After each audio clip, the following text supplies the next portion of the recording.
Hello everyone. तो ये ना बैंक मनी चैप्टर के ना के शॉर्ट नोट्स हैं, ये देख सकते हो। मैं आपको एक बार रीड कर देती हूँ, आप क्या क्या इसमें लिखना।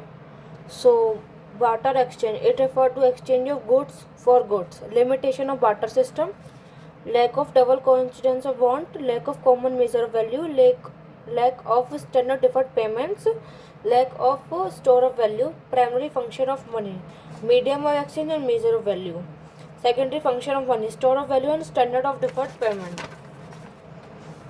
What is money? Money is anything which is generally accepted as a medium of exchange, measure of value, store of value and standard of deferred payment. Money supply.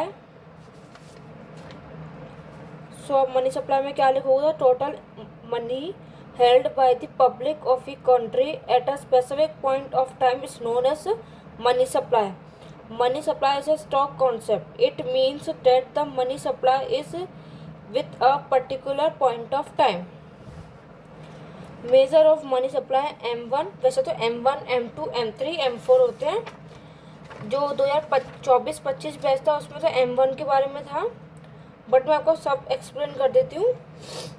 M1 currency and coins with public demand deposit of commercial bank other deposit with RBI.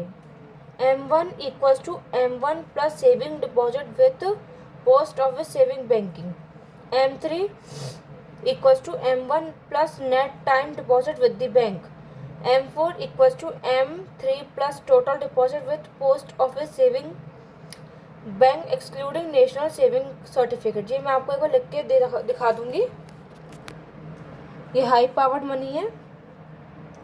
Refer to currency with the public notes and coin and cash reserve of bank. So thank you everyone. In next part we will complete our chapter government budget with proper numerical. So thank you everyone.